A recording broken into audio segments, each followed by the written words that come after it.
मैं GS with Sanjay में आप सभी का स्वागत करता हूँ। ये हमारी इंडियन ज्योग्राफी की चौथी क्लास है। पहली क्लास में हमने इंडियन ज्योग्राफी का सिलेबस देखा था।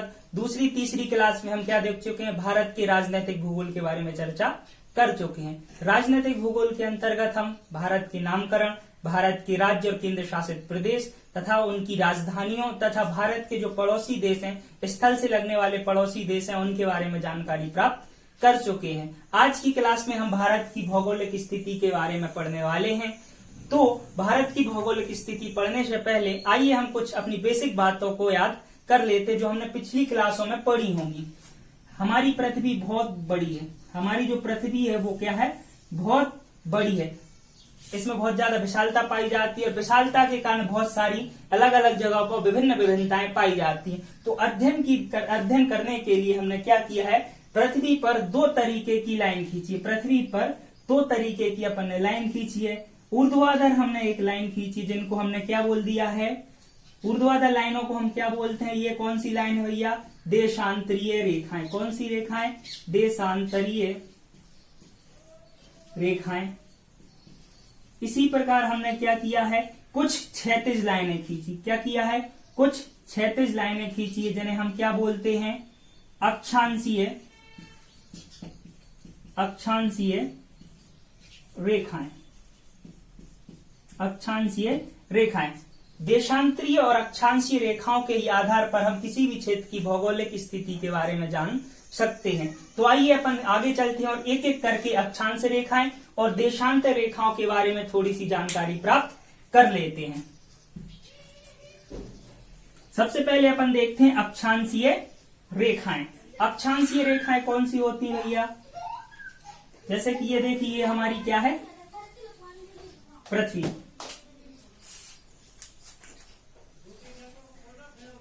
ये हमारी क्या है भैया, एक पृथ्वी है।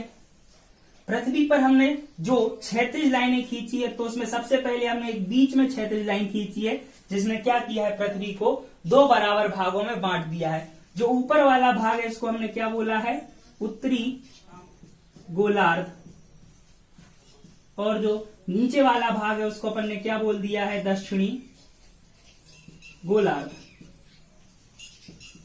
दक्षिणी गोलार्ध।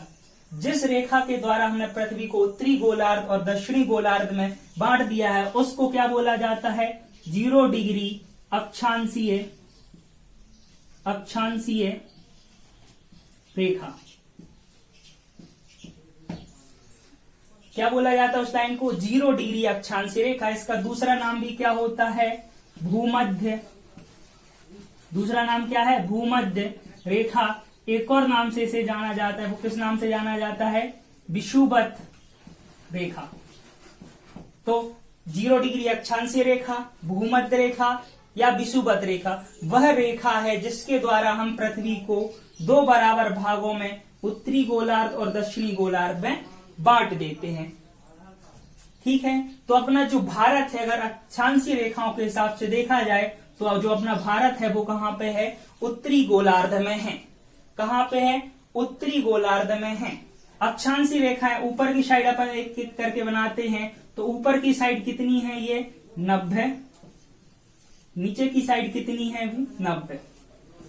नीचे की साइड भी 90, यानी कि दक्षिणी गोलार्ध में अक्षांशीय रेखाएं भी 90 है, उत्तरी गोलार्ध में भी अक्षांशीय रेखाएं 90 हैं। तो इस प्रकार टोटल अक्षांशीय रेखाएं कितनी हो जाती हैं, 90 प्लस 90, और ये 0 डिग्री अक्षांश रेखा या भूमध्य रेखा, तो एक ये हो जाएगा। टोटल कितना हो जाता है, 181। टोटल पृथ्वी पर कितनी अक्षांशीय रेखाएं हैं, 181 अक्षांशीय रेखाएं हैं। अब अक्षांशीय रेखाओं का काम क्या होता है, तो अक्षांशीय रेखाओं का काम होता है दूरी का मापन। दूरी मापने के लिए इन अक्षांशीय रेखाओं का प्रयोग किया जाता है। अब 90 होती है तो 0 डिग्री के बाद कितनी आएगी, 1 डिग्री अक्षांश, फिर 2 डिग्री अक्षांश, फिर 3 डिग्री अक्षांश, 4 डिग्री अक्षांश, 5, 6, ऐसे करते कहां तक, 90। उत्तरी गोलार्ध में ऐसे ही नीचे साइड आएंगे तो 1 डिग्री, 2 डिग्री अक्षांश, 3 डिग्री, ऐसे ही नीचे बढ़ते जाएंगे तो इधर पे लास्ट में हमें क्या मिलेगा, 90 डिग्री दक्षिणी अक्षांश रेखा। अब 0 से 1 डिग्री अक्षांश जाने में जो औसत दूरी होती है वो कितनी होती है, 111 किलोमीटर।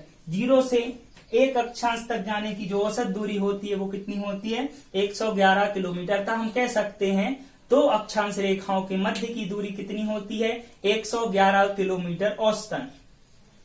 ठीक है, तो अक्षांशीय स्थिति के बारे, अक्षांशीय रेखाओं के बारे में हमने जान लिया। अक्षांशीय रेखाएं पृथ्वी पर क्षैतिज रूप में खींची गई हैं। 0 डिग्री अक्षांश रेखा है जिसे भूमध्य रेखा व विषुवत रेखा भी कहते हैं, वह पृथ्वी को दो भागों में बांट देती। कौन कौन सा, उत्तरी गोलार्ध में बांट देती है और दक्षिणी गोलार्ध में बांट देती है। उत्तरी गोलार्ध में अक्षांशीय रेखाओं की संख्या कितनी है, 90। दक्षिणी गोलार्ध में भी अक्षांशीय रेखाओं की संख्या कितनी है, 90। दो अक्षांश रेखाओं के बीच में कितनी औसत दूरी होती है, 111 किलोमीटर। और टोटल अक्षांशीय रेखाएं कितनी हैं, 181 अक्षांशीय रेखाएं हैं पूरी पृथ्वी पर। एक बात और याद रखना है, क्या याद रखना है कि उत्तरी गोलार्ध में एक रेखा कौन सी है, 23.5 डिग्री। एक रेखा कौन सी है, 23.5 डिग्री उत्तरी अक्षांश। कौन सी है, 23.5 डिग्री उत्तरी अक्षांश, जिसे किस और नाम से अपन जानते हैं, कर्क रेखा के नाम से जानते हैं। किस नाम से जानते हैं, कर्क रेखा के नाम से जानते हैं। उत्तरी गोलार्ध में जो 23.5 डिग्री की उत्तरी अक्षांश है उसे कर्क रेखा के नाम से ही जानते हैं। और ऐसे ही सेम दक्षिणी गोलार्ध में भी क्या है, एक 23.5 डिग्री की रेखा है, 23.5 डिग्री की दक्षिणी अक्षांश है, 23.5 डिग्री की दक्षिणी अक्षांश है, जिसे हम किसके नाम से जानते हैं, मकर रेखा के नाम से जानते हैं। ठीक, तो अक्षांशीय रेखा में बात की जाए तो 3 रेखाओं के मेनली नाम अपन को याद रखना। 23.5 डिग्री उत्तरी अक्षांश को क्या बोला जाता है, कर्क रेखा। 0 डिग्री अक्षांशीय रेखा को क्या बोला जाता है, भूमध्य रेखा और विषुवत रेखा। और 23.5 डिग्री दक्षिणी अक्षांश रेखा को क्या बोला जाता है, मकर रेखा। जो अपनी कर्क रेखा है वो कहां से होकर गुजरती है, भारत से होकर गुजरती। कर्क रेखा जो है वो कहां से होकर गुजरती है, भारत से होकर गुजरती है। इस कारण से भारत कहां पे है अपना, उत्तरी गोलार्ध में है। इस कारण से कर्क रेखा कहां से होकर जाती है, उत्तरी गोलार्ध से होकर जाती है। अब आइए अपन चलते हैं तो अपन काय के बारे में बात कर लेते हैं, देशांतरीय रेखाओं के बारे में अपन बात कर लेते हैं। अक्षांशीय रेखाएं कैसी हैं, क्षैतिज हैं। तो जो देशांतरी रेखा है उनको कैसा खींचा है अपन ने, ऊर्ध्वाधर रूप में खींचा है। कैसा, ऊर्ध्वाधर। यह हमारी पृथ्वी है, एक 0 डिग्री देशांतरी रेखा जो क्या करती है, पृथ्वी को 2 बराबर भागों में बांट देती है। एक भाग कौन सा हो जाता है अपना, पूर्वी गोलार्ध, और दूसरा भाग कौन सा हो जाता है, पश्चिमी गोलार्ध। 2 भाग कौन कौन से हो जाते हैं, पूर्वी गोलार्ध और पश्चिमी गोलार्ध। ये वाली रेखा कौन सी, 0 डिग्री देशांतर रेखा। 0 डिग्री देशांतर रेखा पृथ्वी को 2 भागों में बांट देती है, पूर्वी गोलार्ध और पश्चिमी गोलार्ध। अब इसी के समांतर हमने कुछ रेखाएं खींची हैं, ऐसे ऐसे करके।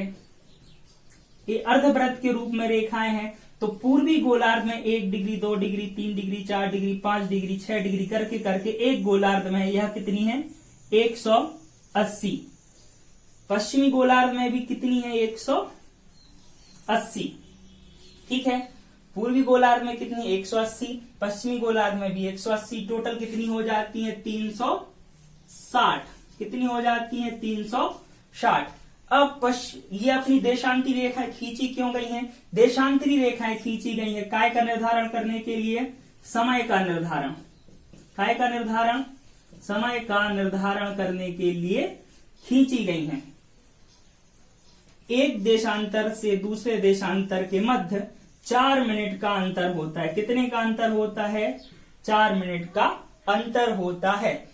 जैसे अपन एक देशांतर के बीच कितने का अंतर होता है, 4 मिनट का अंतर होता है। तो 15 देशांतर के मध्य कितने मिनट का अंतर होगा, 15 × 4 कर लो तो कितना हो जाएगा, 60 मिनट का अंतर होगा, यानी कि 1 घंटे का अंतर होगा।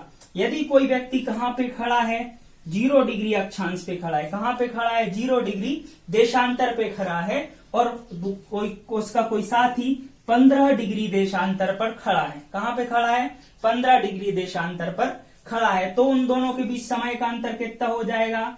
15 इंटू 4 कितना हो जाएगा? 60 मिनट, यानी कि 1 घंटा। ठीक है। और अब अगर भारत की बात की जाए तो देशांतरी रेखाओं के हिसाब से भारत किस गोलार्ध में अपना है? भारत कहाँ पे है अपना? पूर्वी गोलार्ध में स्थित है।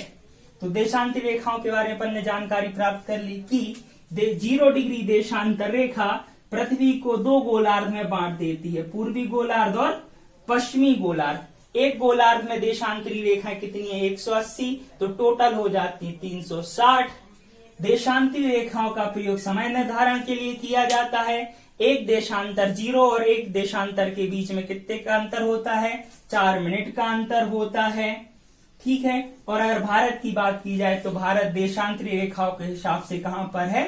पूर्वी गोलार्ध में स्थित है। अब आइए अपन दोनों का मिक्स कर लेते तो अपन को पता चल जाएगा कि एग्जैक्टली भारत है कहां पे अपना। एग्जैक्टली भारत अपन का है कहां पे? ठीक, ये हमारी पृथ्वी हो जाएगी, ये हमारी पृथ्वी है, ये हमारी क्या हो गई? 0 डिग्री अक्षांशीय, 0 डिग्री ये अक्षांश रेखा है। ये हमारी क्या हो जाएगी? 0 डिग्री देशांतर रेखा। जो अपने भारत की स्थिति है वो कहां पर है? अपना भारत इधर पे है, अपना भारत यहां पर है, यानी कि कहां पे? ये पूरब, ये पश्चिम, ये उत्तर और ये दक्षिण। तो अपना भारत कहां पे है? जो अपना भारत है वो कहां पे है? उत्तर पूर्वी गोलार्ध में। भारत कहां पे भैया? उत्तर पूर्वी गोलार्ध में भारत अब स्थित है। अब आइए अपन भारत के अक्षांशीय विस्तार की बात कर लेते हैं। देख लिया है कि भारत कहां पे? भारत उत्तर पूर्वी गोलार्ध में। तो अब आइए अपन देख लेते हैं भारत का अक्षांशीय विस्तार। भारत के अक्षांशीय विस्तार की बात की जाए तो वो कहां से होगा भैया? इधर से लेके कहां तक होगा? इधर तक होगा। इधर से लेके कहां तक होगा? इधर से होगा। भारत के इस वाले क्षेत्र से जो रेखा निकलती है अक्षांश, वो कौन सी होती है? 8 डिग्री 4 मिनट उत्तरी अक्षांश। 8 डिग्री 4 मिनट उत्तरी अक्षांश से लेके कहां तक? 37 डिग्री 6 मिनट उत्तरी अक्षांश तक। 37 डिग्री 6 मिनट उत्तरी अक्षांश तक। तो जो भारत का अक्षांशीय विस्तार है वो कहां से कहां तक है भैया? 8 डिग्री 4 मिनट उत्तरी अक्षांश से लेके 37 डिग्री 6 मिनट उत्तरी अक्षांश तक। अक्षांशीय विस्तार कहां से कहां तक है? 8 डिग्री 4 मिनट उत्तरी अक्षांश से 37 डिग्री 6 मिनट उत्तरी अक्षांश तक है। अब बात की जाए देशांतरी विस्तार की, तो जो भारत का देशांतरी विस्तार होगा वो कहां से होगा? इधर से होगा। और कहां तक होगा? इधर तक होगा। तो जो रेखा इधर से होके जाती है उसका नाम क्या है भैया? कोई बताएगा? क्या नाम है उसका? 68 डिग्री 7 मिनट पूर्वी देशांतर से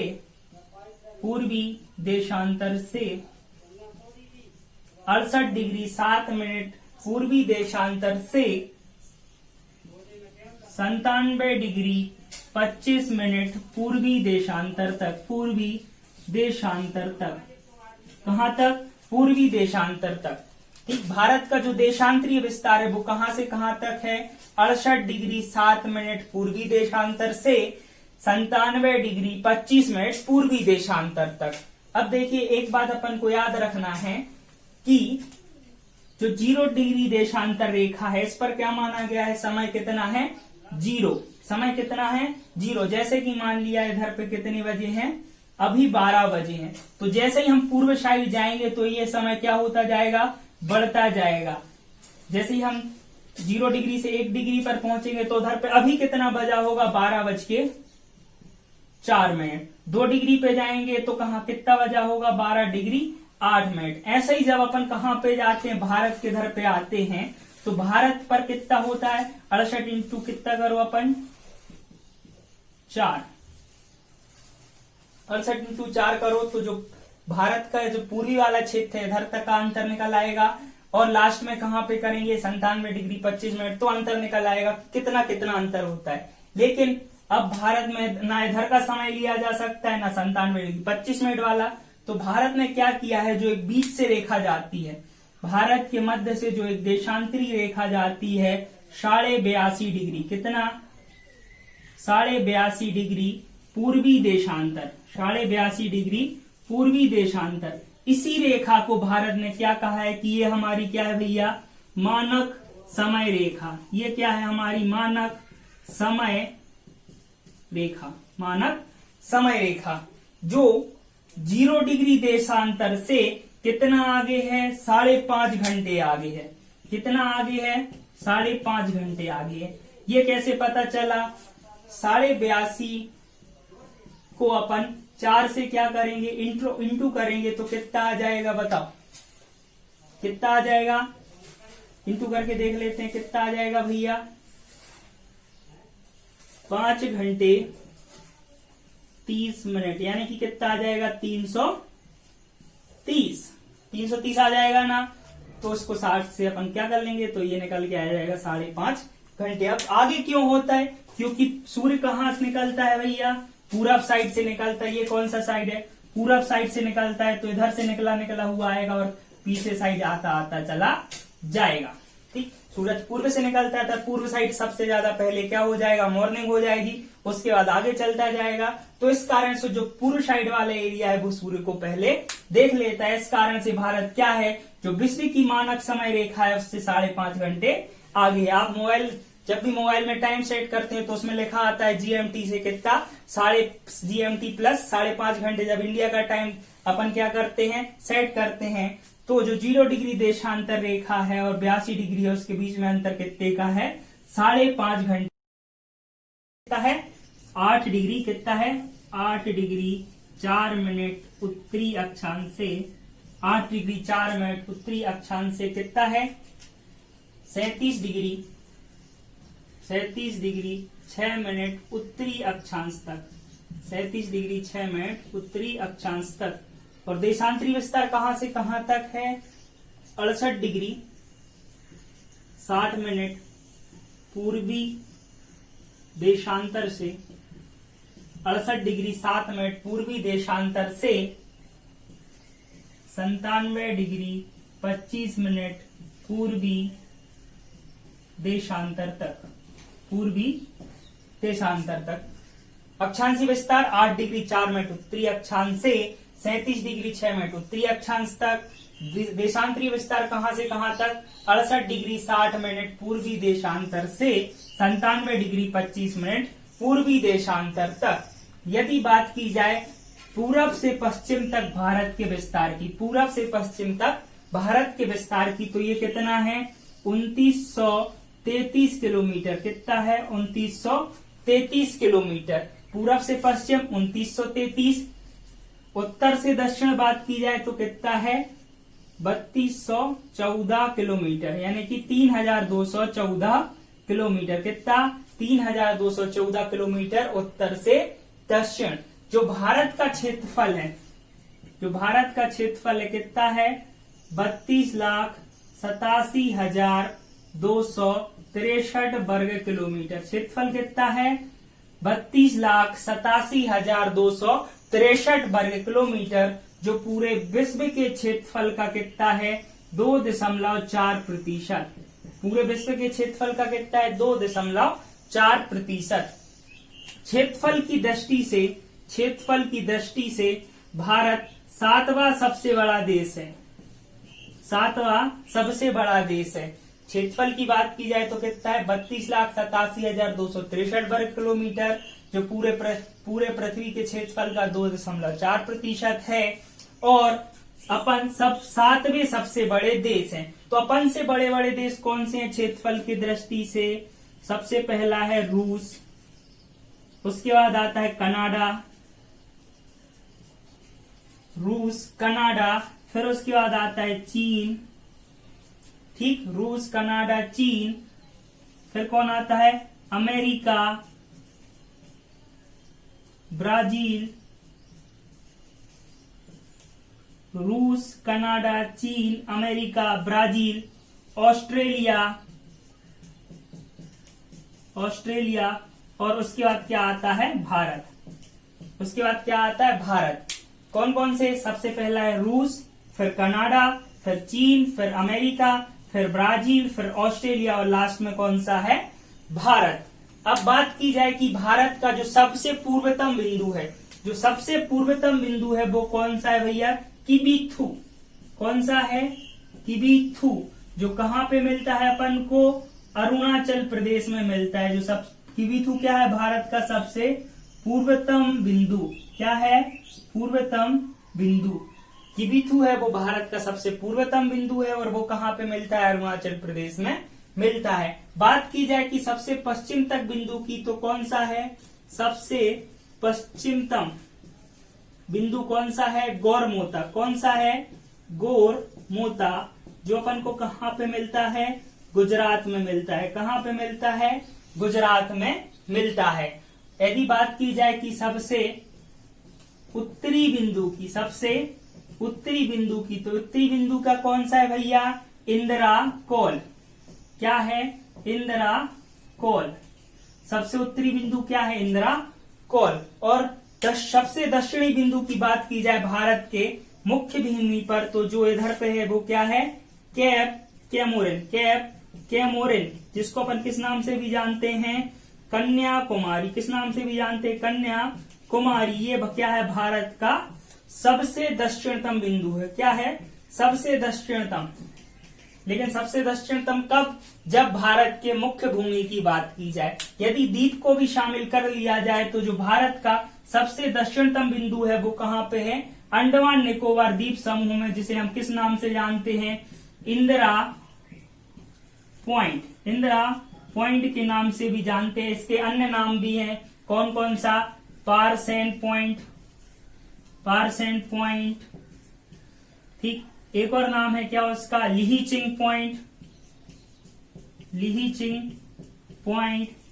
एक और नाम क्या है उसका, पिगमेलियन पॉइंट। क्या नाम है, पिगमेलियन, पिगमेलियन पॉइंट, ठीक। तो जो भारत का सबसे दक्षिणतम बिंदु है वो कौन सा है, इंदिरा पॉइंट, जिसके अन्य नाम क्या है, पारसेन पॉइंट, लिहिचिंग पॉइंट, पिगमेलियन पॉइंट। ये इतनी बातें अपन ने याद देख ली हैं। क्या क्या देख लिया कि जो भारत का अक्षांशीय विस्तार है वो कहां से कहां तक है, 8 डिग्री 4 मिनट उत्तरी अक्षांश से 37 डिग्री 6 मिनट उत्तरी अक्षांश तक। देशांतरी विस्तार है 68 डिग्री 7 मिनट पूर्वी देशांतर से 97 डिग्री 25 मिनट पूर्वी देशांतर तक।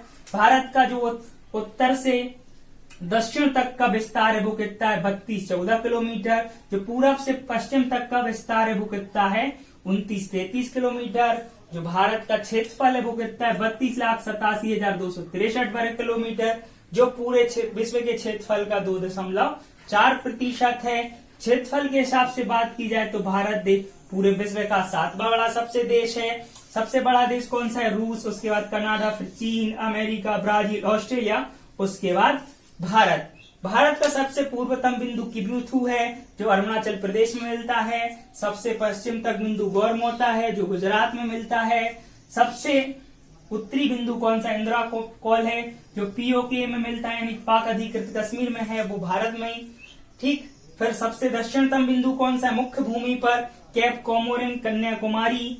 और यदि बात की जाए कि भारत का सबसे दक्षिणतम बिंदु द्वीपों में भी मिला लिया जाए तो इंदिरा पॉइंट, इसी का दूसरा नाम है पारसेन पॉइंट, लिहिचिंग पॉइंट और पिगमेलियन पॉइंट। आइए अब आगे चलते हैं और अपन भारत की अंतर्राष्ट्रीय सीमाओं के बारे में चर्चा कर लेते हैं। भारत की अंतर्राष्ट्रीय सीमा की बात की जाए तो इसको हम 2 भागों में बांट सकते हैं। कौन कौन सा, स्थलीय सीमा और जलीय सीमा। यानी कि जो अपना भारत है वो अन्य देशों के साथ 2 प्रकार की सीमा बनाता है, एक तो स्थलीय सीमा और एक जलीय सीमा। जो स्थलीय सीमा है वो टोटल कितनी है, 15,000 कितनी है, 15,106 किलोमीटर, 15,106 किलोमीटर। स्थलीय सीमा टोटल लंबाई कितनी है उसकी, 15,106 किलोमीटर। और यह 7 देशों के साथ बनाता है, और यह 7 देशों के साथ बनाता है। यानी कि जो भारत के स्थलीय पड़ोसी देश हैं वो कितने हैं, 7 हैं। कौन कौन से, अपन इनके बारे में पहले वीडियो में देख चुके हैं। सबसे बड़ी जो स्थलीय सीमा अपनी लगती है वो किसके साथ लगती है, बांग्लादेश के साथ लगती है। किसके साथ लगती है? बांग्लादेश के साथ लगती है। उसके बाद दूसरे नंबर पे कौन है? चीन। चीन के बाद पाकिस्तान। चीन के बाद पाकिस्तान। पाकिस्तान के बाद अपना अगला पड़ोसी कौन सा स्थलीय सीमा वाला? नेपाल। नेपाल। नेपाल के बाद क्या मिलता है? म्यांमार। म्यांमार। म्यांमार के बाद क्या है? भूटान। म्यांमार के बाद भूटान। और सबसे कम सीमा वाला देश कौन सा है? अपना अफगानिस्तान। कौन सा? अफगानिस्तान। अफगानिस्तान। जो भारत की स्थलीय सीमा है उसकी कुल लंबाई कितनी है? 15,106 किलोमीटर। यह 7 देशों के साथ लगती है। जो सबसे ज्यादा लगती है वो बांग्लादेश के साथ लगती है। सबसे ज्यादा किसके साथ लगती है? बांग्लादेश के साथ लगती है। और सबसे कम किसके साथ लगती है? अफगानिस्तान के साथ लगती है। इन 7 देशों से हमारे कौन कौन से राज्य लगते हैं, कितनी कितनी सीमाएं बनाते हैं, ये हम तीसरे वीडियो में देख चुके हैं। तो आप उसको देखने के लिए हमारी चैनल की प्लेलिस्ट में जाइए और उस वीडियो को आप देख लीजिए। तो स्थलीय सीमा टोटल कितनी है भैया? 15,106 किलोमीटर, जो 7 देशों से लगती है। बांग्लादेश, चीन, पाकिस्तान, नेपाल, म्यांमार, भूटान और अफगानिस्तान। अब बात की जाए जलीय सीमा की, तो जलीय सीमा को भी अपन 2 टाइप से बांट लेते हैं। जलीय सीमा को भी अपन 2 टाइप से बांट लेते हैं। एक हो जाता है कि मुख्य भूमि की, मुख्य भूमि की, और दूसरा हो जाएगा द्वीपों के साथ, द्वीपों के साथ। जो मुख्य भूमि है यानी कि भारत की जो मुख्य भूमि है उसकी जलीय सीमा कितनी है? 6100 किलोमीटर। कितनी है? 6100 किलोमीटर। और यदि इसी में क्या किया जाए? द्वीपों को शामिल कर लिया जाए। इसी में क्या कर लिया जाए? द्वीपों को शामिल कर लिया जाए तो वो कितना हो जाता है भैया? 75। कितना हो जाता है? 75-16 किलोमीटर। कितना हो जाता है? 75-16 किलोमीटर। ठीक है, कितना हो जाता है? 75-16 किलोमीटर। तो जो भारत के 9 राज्य हैं, भारत के 9 राज्य हैं जो क्या करते हैं? जलीय सीमा का निर्धारण करते हैं। भारत के 9 राज्य हैं जो जलीय सीमा बनाते हैं। और केंद्र शासित द्वीपों में कौन कौन आ जाता है? जैसे कौन सा द्वीप है भैया? अंडमान निकोबार। अंडमान निकोबार द्वीप समूह। उसके बाद आ जाएगा क्या? लक्षद्वीप। दमन द्वीप आ जाएगा। दमन द्वीप, नगर हवेली, पुदुचेरी हो जाएगा। ये सब क्या है? भारत के छोटे छोटे द्वीप हैं जो भी क्या करते हैं? एक तरीके की अंतर्राष्ट्रीय सीमा बनाते हैं। तो यदि मुख्य भूमि की जलीय सीमा की बात की जाए तो 6100 किलोमीटर, द्वीपों के साथ बात की जाए तो कितना? 75-16 किलोमीटर। अब आइए अपन देख लेते हैं भारत के ऐसे कौन से 9 राज्य हैं जो जलीय सीमा बनाते हैं। ठीक, इन वाले देशों को तो अपन देख चुके हैं कि बांग्लादेश के साथ कौन से राज्य लगते हैं, चीन के साथ कौन से राज्य लगते हैं, पाकिस्तान के साथ कौन से लगते हैं, नेपाल के साथ कौन से, म्यांमार, भूटान और अफगानिस्तान के साथ भारत के कौन से राज्य सीमा बनाते हैं। अब आइए अपन क्या देख लेते हैं कि भारत के ऐसे कौन से वो 9 राज्य हैं जो जलीय सीमा का निर्धारण करते हैं।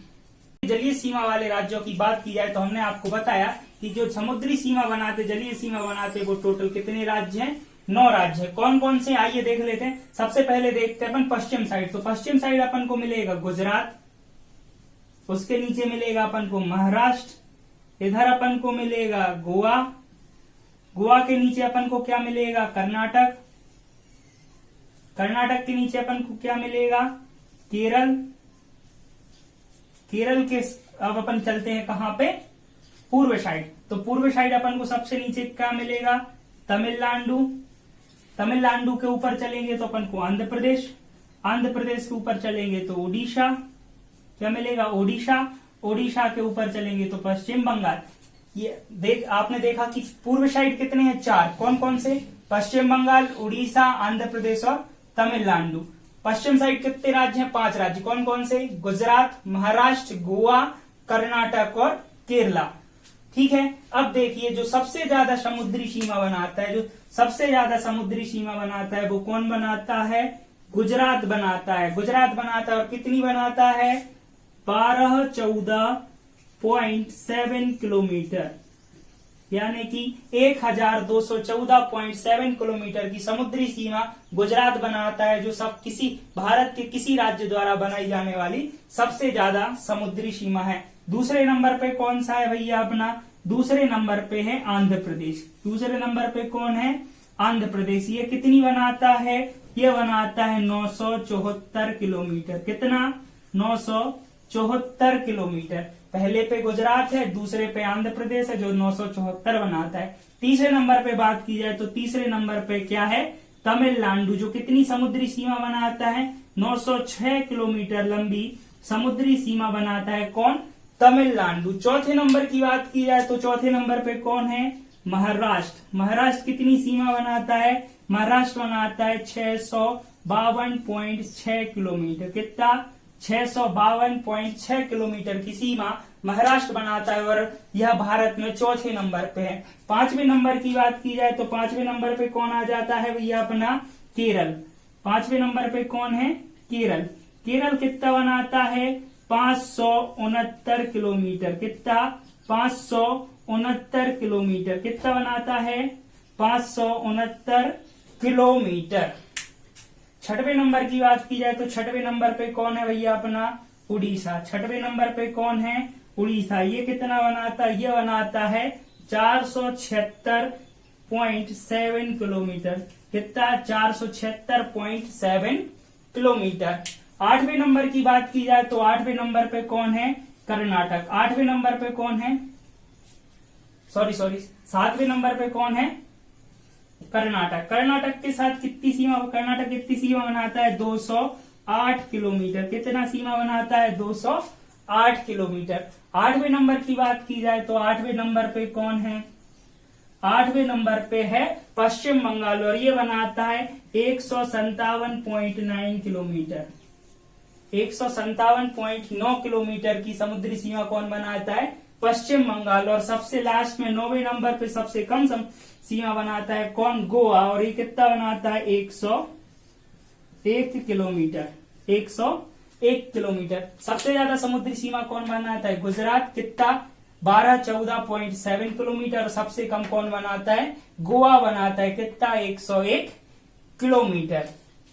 पहले नंबर पे गुजरात हो जाएगा, दूसरे नंबर पे आंध्र प्रदेश। कितना? 974 किलोमीटर। तीसरे नंबर पे तमिलनाडु 906 किलोमीटर। चौथे नंबर पे कौन हो जाएगा अपना? महाराष्ट्र 652 किलोमीटर। पांचवें नंबर पे हो जाएगा केरला, जिसका कितना है? 569 किलोमीटर। छठवें नंबर पे कौन हो जाएगा अपना? उड़ीसा 476.7 किलोमीटर। सातवें नंबर पे हो जाएगा कर्नाटक 208 किलोमीटर। आठवें नंबर पे पश्चिम बंगाल 157.9 किलोमीटर। और 9वें नंबर पे कौन हो जाएगा? गोवा, जो कितना बनाता है? 101 किलोमीटर की सीमा बनाता है। ठीक, अब बात की जाए इधर पे अपना क्या है? अंडमान निकोबार द्वीप समूह है। ये अंडमान निकोबार द्वीप समूह की सीमा कितनी है? समुद्री सीमा ये लगभग 1963.2 किलोमीटर की समुद्री सीमा बनाता है। कौन बनाता है? अंडमान निकोबार। अंडमान निकोबार द्वीप समूह है, उसकी समुद्री सीमा लगभग कितनी है? 1963.2 किलोमीटर की समुद्री सीमा बनाता है। और इधर पे जो अपना लक्षद्वीप है, इसकी समुद्री सीमा की बात की जाए तो कितना है? 132 किलोमीटर। 132 किलोमीटर की समुद्री सीमा कौन बनाता है? लक्षद्वीप। 1963 किसकी है? अंडमान निकोबार द्वीप समूह की। सबसे ज्यादा समुद्री सीमा कौन बनाता है? गुजरात। और सबसे कम कौन सा राज्य? गोवा। कितना? 101 किलोमीटर। तो आज के वीडियो में अपन ने देखा कि भारत की भौगोलिक स्थिति, अक्षांशीय स्थिति, देशांतरी स्थिति के बारे में अपन ने जाना। उसके बाद अपन ने देखा कि भारत के कौन कौन से राज्य हैं जो समुद्री सीमा का निर्धारण करते हैं। तो अपन अगली क्लास में चलेंगे और अगली क्लास में अपन जो छोटे छोटे से थोड़े से फैक्ट अपन के छूट गए हैं, जो परीक्षा की दृष्टि से महत्वपूर्ण, अपन उनके बारे में चर्चा करेंगे। और उनके बारे में पढ़ने के बाद अपन कहाँ पे चलेंगे? भारत के भौतिक विभाजन पर। ठीक है, तो आप मिलते हैं अगली क्लास में। जब तक जुड़े रहिए हमारे साथ। और यदि आपको हमारा वीडियो पसंद आए तो इसको लाइक, कमेंट और शेयर कीजिए। धन्यवाद।